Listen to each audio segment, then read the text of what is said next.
Are you a business owner with a huge vision but no clue how to make it happen? In this video, I'm going to talk to you about how to think big without losing focus and my experience with having a big vision and going down this path and how I made it happen. Hey, I'm JB, and on this channel, I share real stories and lessons on business, finance, and entrepreneurship to help you build, grow, and win.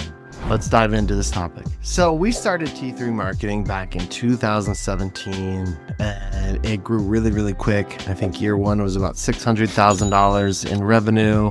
Year two was 1.7, then it was 2.8 by 2019. And around the $3 to $4 million mark, I started getting really bored. We did an amazing job at systematizing our entire business. I really focused on replacing myself. I focused on the things that bring me the least amount of energy and just replaced myself on that exact task and kept on hiring for that. We were just really good at building systems and processes. But as an entrepreneur that likes to build things, that made me extremely bored. So my goal was to find this big vision, and if I'm going to not work in the business and I want to work on the business, let's do something huge, essentially. I don't want to just keep on going from 3 million to 4 million to 5 million. I really want to start to triple and quadruple in size. So that is where I started going down the path of acquisition. And we had received a few different inquiries and went down the path of due diligence to actually sell T3 Marketing. And we essentially just entertained every single conversation whenever somebody was looking to buy.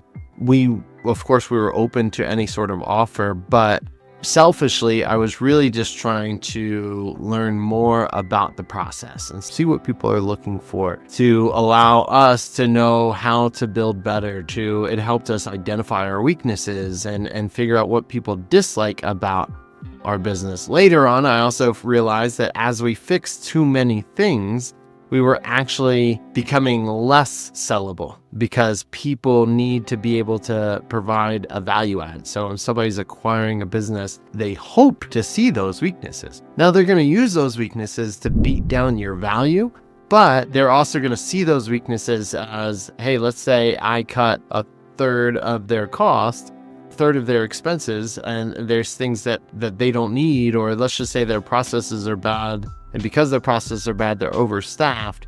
Whatever solutions they think that they could solve, or whatever problems they think they have a really good solution for, they're going to see that as a value add, similar to like a fix and flipper. A fix and flipper isn't going to go and buy a perfect house and just collect the rental income. They need to add the value and then collect the income.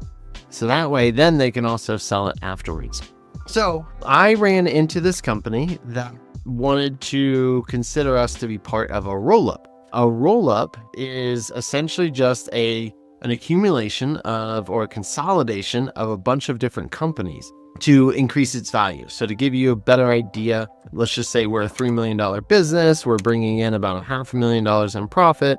Well, at $500,000 as a service-based business, you're typically going to be valued at about 3x your EBITDA. So in that case, $500,000 would be about a $1.5 million valuation. Now, if we were $3 million in EBITDA and $9 million in revenue, then more than likely we would sell anywhere between about 6 to 7x. And now the math isn't always perfect, and it ebbs and flows as the market fluctuates, mainly with interest rates, because a lot of times these acquiring businesses are actually utilizing some form of leverage. So if they can get a loan at 2% interest, then they can pay a lot more for your business. And if they're getting a loan at 9% from the SBA, then they are going to essentially devalue your business. So I think nowadays, as interest rates are really high, service-based businesses are even more like 2 to 2.5 times EBITDA. So essentially, you can either grow your company or you can consolidate or acquire multiple companies. So let's just say there was T3 Marketing and $500,000 of EBITDA. Now, if you purchased 5 T3 Marketings and spent about a year or two just integrating them and making sure that they work as a cohesive unit, then one, you've probably just diversified your clientele, which actually makes you more valuable. But more so, now your bottom line is 5 times $500,000, which is $2.5 million. You've just purchased 5 companies at 3x EBITDA that overnight, or after they're integrated essentially as their one seamless package, is about 6 to 7. So you've just doubled their business overnight. So I got so amped up about this and said, look, I want to do this. This is my BHAG. I really want to have this incredible vision, and I'm going to go down this path. So I joined communities, I went to workshops and boardroom events and took courses online and just studied everything about acquisition, from the psychology of how to purchase somebody's business, from the creative finance standpoint of how to purchase their business with minimal to no capital, or how to just get them bought into the vision. And there was a few different mentors down my path. So one was a gentleman, his name is Tom Shipley, and he had this philosophy, or not even philosophy, but he had an experience throughout his career where he said that he added commas to ideas. So what he means by that, or essentially adding zeros to ideas. So what he means by that is, let's just say you have a $100,000 idea, and that could be, I'm going to add this service to my business to make it grow so that way I can upsell all of my clients, and that's going to yield me about $100,000 in profit over the year. Then you turn that idea into a $1 million idea. Then you turn that $1 million idea into a $10 million idea. And what he says, or encourages other people to do, is to think about how to get to that $10 million idea. And the philosophy there is a $100,000 idea. There's probably 20 different ways to accomplish an extra $100,000 in profit in your business. But if you're trying to accomplish an extra $10 million in profit in your business, there's probably only 1 or 2 ways to get there. And so it essentially makes it easier. There's also a book by a gentleman named Dan Sullivan saying that 10x is easier than 2x. So it is a common practice, and most of the time this is done through acquisition. So you can either build a company or you can acquire a bunch of companies, package them up, optimize them, and sell them off to the next buyer. So we went down this path. We were committed. We created a company called AdBox Acquisitions. AdBox Acquisitions was going to acquire 5 companies in the marketing realm of automotive. So we went crazy niche, which is not encouraged. Anybody in acquisitions would say that you need to start with a really big pool. You also need to create client diversification.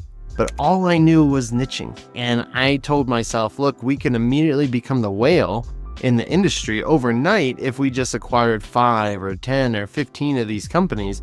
And I could go out and pitch my idea to others. And I was a believer, and then still am a believer, that people follow a big vision. People don't follow a small vision. People don't follow a medium vision. Another way to think about that is, let's say you are a $3 million revenue company. If you come to your team and say, look, we're going to get to $5 million. Now that's realistic and achievable and exciting, and I'm sure some people will follow you, but that is a medium vision to grow your company by, say, 70% year over year. Now, if you said, look, we are in the next 3 years, we're going to take this company from $3 million to $20 million. Now that's a big vision. Or if you say, hey, we're going to acquire 5 companies in the next 12 months and start to integrate them into our current marketing agency, and that's an extreme vision. People are going to get super excited. They're going to wonder what's going on with their careers, what this means. Are they getting in on the ground floor? All these things. And we don't want to lie to people. But truthfully, if you have that vision and you can manifest that vision and you can actually show that you're dedicated to that vision, then people will follow you and your team will be super committed to helping you make that vision a reality. Now, this is where I go into my experience with this. I went into the masterminds. I went and realized that a good way to raise money is to create a fund. So then I joined this community named Fund Launch, which just focused on building private equity funds or real estate funds or debt funds, any sort of fund that you want. And I created all of the marketing collateral and the pitch deck and the website, and essentially ended up failing at this vision. And it was a really, really good lesson. And reflecting back on this, one of the things that I recognized was that I branded it Adbox Acquisition. So it literally was another business. But let's say it wasn't another business and it was just T3 Marketing that is now acquiring companies. What you're doing is you are creating another business in some ways. You're creating a job for yourself that you have no clue how to do. Now, granted, I could have just hired somebody to do the different things, to hop on the phone calls, have the discovery calls with our prospects, to do all the outreach, to do all the due diligence. But in many cases, in my case, or many other entrepreneurs' case, they just do it themselves. And they wear a ton of hats and they believe they're the only one capable of doing all these amazing things, which is very untrue. And what I realized and where I'm at now in my career is I still have my BHAGs. I still have my big vision, but I really need to focus on what I do best. And what I do best is marketing. So it's not necessarily acquiring companies. So I have actually gone back into creating our newest marketing agency, Top Marketer. Again, T3 Marketing does really, really well. It sort of runs without me in some ways. I manage some client relationships and do a little bit of back office here and there, but only because I really jumped back into it. And it wasn't like that 3 or 4 years ago where I was almost nearly completely replaced. So now, the lesson here is to chase your BHAG. But how can you chase your BHAG? By doing more of what you do best. So I do marketing really, really, really, really well. And so maybe my BHAG could have been, maybe it's acquisitions, but maybe I'm doing it because I'm so good at marketing that I'm doing marketing things to attract demand. Instead of doing outreach, what if I could have created a marketing funnel to get marketing agencies and created YouTube content to get people bought into this vision and say, hey, get into this program and this is what we're going to do. And you're valued at this right now. And we're going to take you to 6 to 8x and get bought out by private equity. I'm going to help give you a path to this. Could have done all of those things different, but instead, or I could have just focused on growing our current business at the time. And maybe that would have already 3x'd us. But instead, the reality was, I ended up getting distracted by that and then other things. And now 2 or 3 years later, I am back to just doing what I'm doing or doing what I've always done best. And I'm more energized than I ever was before. So chase your big dream, but also be really, really careful with how you do it and make sure that you are leveraging your true strengths to get that done. If you like business content like this, please like, subscribe, and turn on notifications. And I hope to see you watching the next video.